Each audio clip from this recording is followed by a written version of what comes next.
All right, thanks for being here at the F3I podcast booth.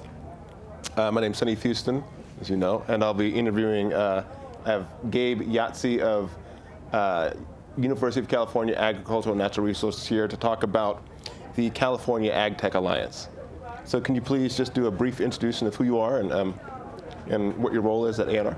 Yeah, so I'm a longtime California resident, live up near the Sacramento region of California, heart of the Central Valley, and I am the Chief Innovation Officer for UC Ag and Natural Resources. That is a statewide part of the University of California where we bring the UC to the doorstep of every Californian. So we work across all the counties in California, and our job is to really take the amazing science and technology that's developed on the campuses of the University of California and translate it and bring it to industry and communities across California. And what I do is to support the commercialization of that technology and help it grow and scale, and so it provides real solutions for the farmers, the food processors, and others here in California. Very good, thank you. So kind of getting into the California Ag Tech Alliance, what was a specific moment or realization that made you see a statewide coordination model as the right approach for California ag, food, and biotech innovation, rather than kind of continuing to invest in this kind of regional, fragmented model? Ag tech, I got into ag tech when it was starting to become of interest as a venture investable area of technology. There was a company called Climate Corp that Monsanto purchased for $1 billion. I want to say it was like 2009. And that, actually a little later than that, but that really kicked off a frenzy of investment into this new and interesting sector called ag tech.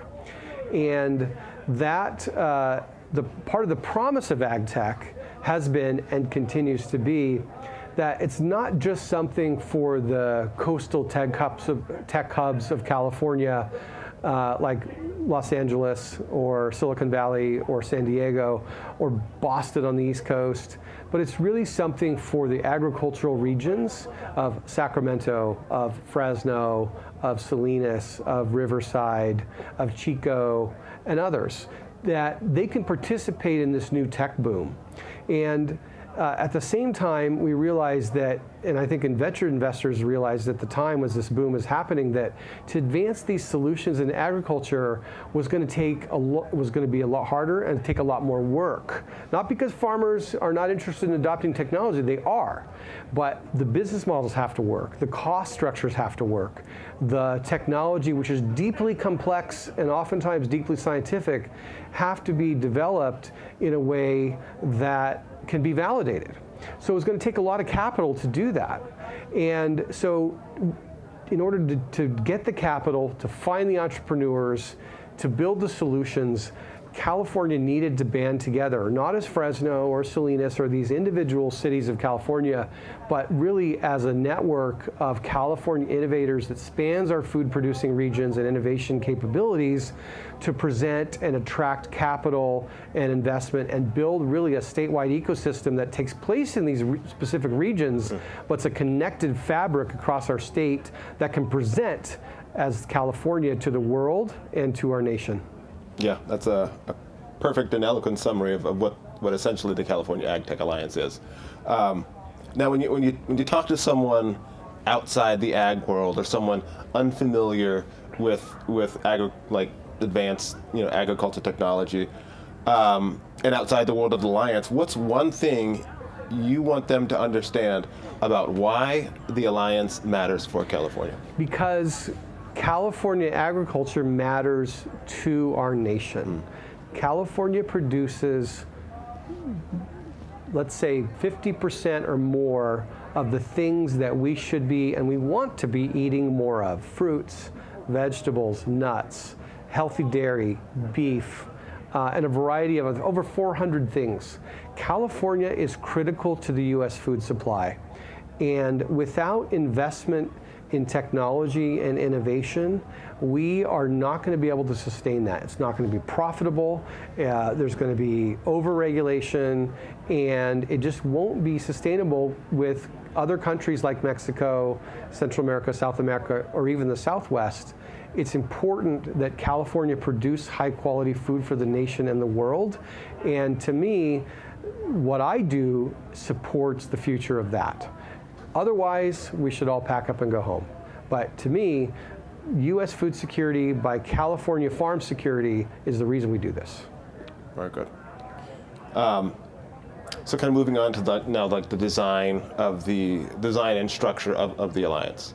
So right now the alliance is divided into, workforce programs, commercialization programs, and network.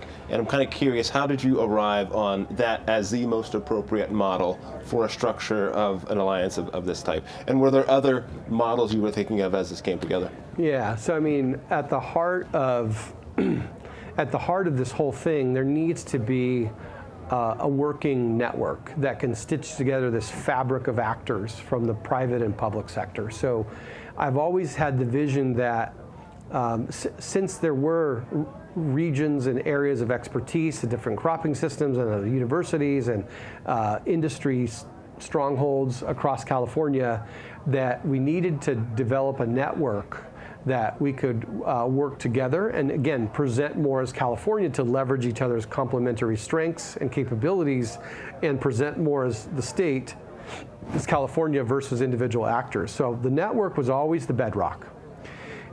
If you think about really the key economic growth factors that will sort of transform these industries, whether it's the ag tech, the existing ag supply chains, the food processors, the farmers, you need several things. You need a constant flow of technology, and you need the trained workforce to do that.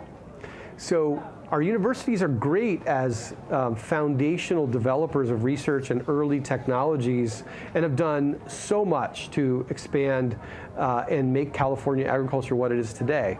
Our producers are working so hard to make California the top food producing state in the United States.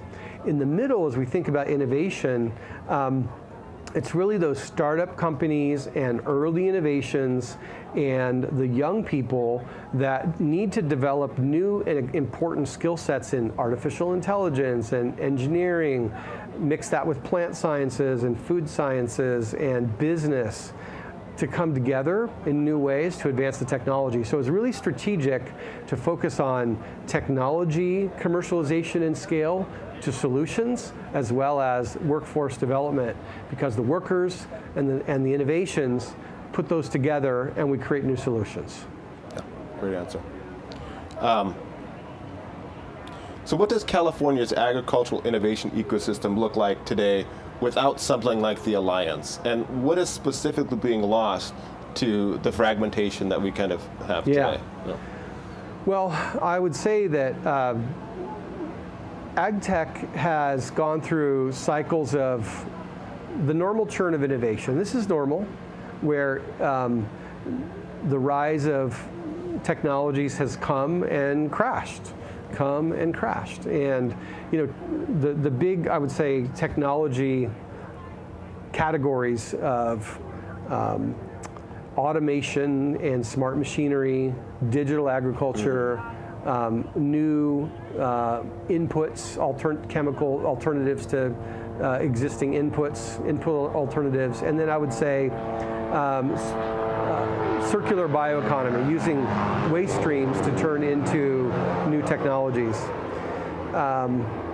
Those have had fits and starts, and those individual actors who have been pushing really hard, either from the university or as nonprofit organizations or for-profit companies or government entities, have really not been able to crack the nut on scaling up these industries into wide adoption, and we've had real fit and start and piecemeal activity. So without really a cohesive way to start aligning these efforts to be more structured and more strategic, we're going to continue that churn of innovation longer. So the hope is with the Alliance that we'll be able to accelerate some of these solutions to market a lot faster because the actors are working together and the handoffs are clearer.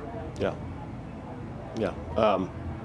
So California's agriculture diversity is really central to California and central to the Alliance. So how does this diversity, this agriculture diversity, create advantages that a less complex state would have? And where does it make the work harder?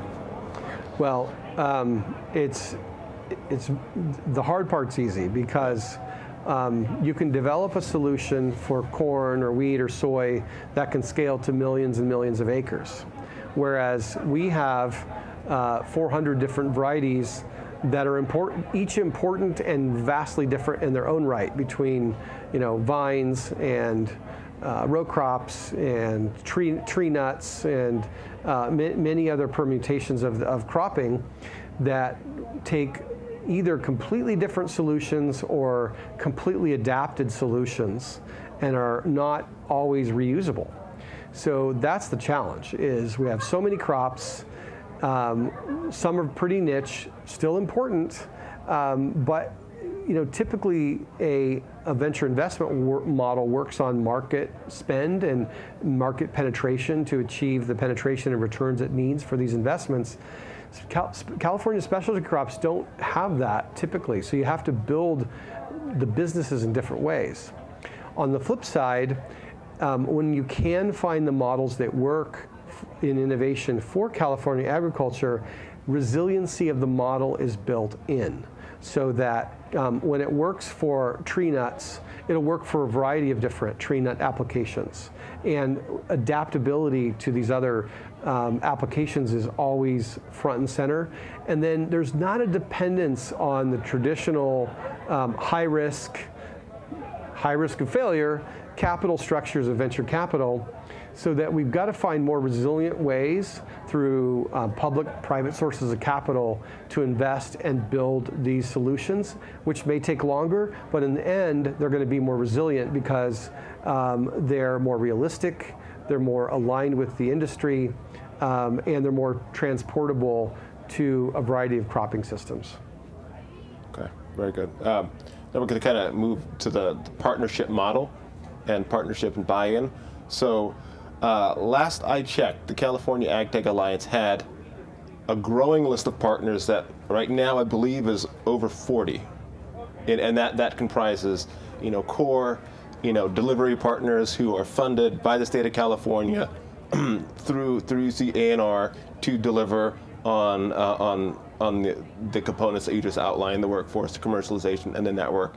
You also have an expanded list of partners that we're calling ecosystem partners, and that spans the gamut of industry and nonprofit and government and public sector, universities. So with this many partners across this many regions, like 9 regions, how do you think about building trust with this diverse coalition of partners all aligned around this mission of really making California the epicenter of ag innovation, without defaulting to a top-down model, given that A&R is kind of initiating and coordinating this whole. Yeah, I think there's really two keys. One is don't try to control what partners are doing. The valuable part of this whole ecosystem is that many people will try many things. Someone said, let 1,000 flowers bloom. And some of these things will be winners. Some of these things won't be. They'll be tried. They'll win. They won't win. And our job is not to pick the winners and losers. Our job is to, let these things emerge. Ultimately, let the market decide, just like in the startup world, what's going to work. So don't try to control, but enable. So I think the second piece is add value. Like if the California AgTech Alliance, it needs to add value. It needs to amplify these partnerships. It needs to bring funding. It needs to bring partnership. It needs to bring resources to help these partners grow and to spotlight their success. So to me, we create a structure that allows for collaboration without control, and secondly, allows for adding value and amplification to these partners, but presenting under a common structure as the alliance, so that people see that we're organized, we're working together, we have many different voices, but we've got an overall chorus that's speaking the language of California. California is the brand that matters, and California Ag Tech is really the differentiated product category that we ought to be pushing to the world. Yeah, okay. Just a couple more questions here. Kind of looking ahead now, so the Alliance is launching very soon. 12 months from now, 12 months of a working alliance, what would tell you that this project that we're embarking on together is working? And we're not just talking about hitting the grant deliverables, but changing how the ecosystem is actually operating. When you go to a construction site and you see coming soon, right? Yeah. I feel like we're sort of in coming soon mode right now. When you go to a construction site and you see a frame going up, and you see plumbers coming in, electrical being laid, and workers on site, and a taco truck rolls up, like, you see the action. And that, I think, is one thing. I want to see building. I want to see great work being communicated on social media. I want to see project launches kicking off. I want to see, I want to see the smoke that indicate that fire's on its way of the project. And just that activity that's happening. And there's some great activity, I'd say, right here at World Ag Expo. F3 Innovate is demonstrating activity through what they're doing. Reservoir Farms is demonstrating activity in the projects that they're working on.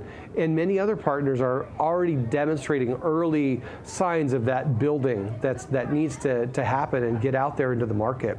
I would say also we'll start to see and get stories of new jobs, startups relocating, startups forming, startups getting investment, workforces programs getting launched, maybe even some students graduating. And I want to see those stories start to emerge. We won't get all the hard numbers for a couple of years, but let's get the stories that start to emerge and amplify those stories and amplify the building that's happening, so that we can create more smoke and ultimately more investment into the work we're doing and the outputs that come out from it. Okay, great. Last question, about 2 minutes. People listening outside, either here at the Ag Expo, or people who hear this interview or watch this interview, they're a startup, they're a regional nonprofit, they're state agency, an accelerator operating out of a UC. How can they get involved with the Alliance? Yeah, so we started this California Ag Tech Alliance through the California Jobs First program, through the Governor's Office of Business and Economic Development. Big shout out to them as investors in ag tech for the purposes of California agriculture. Huge win for California. But this is really only the seed, so they should reach out to us as this expands. We have a public-facing website that Hanif, you can quote here for folks to get people involved, because we want more people. And as new funding opportunities come out, public and private, we want to bring more actors that are doing more work into this mix. So whether you're a community college, a university, a nonprofit, a for-profit, a government entity, we want to figure out how we can fold you in to the California Ag Tech Alliance as we launch, grow, and expand what we're doing. Yeah, I think that's a great wrap up.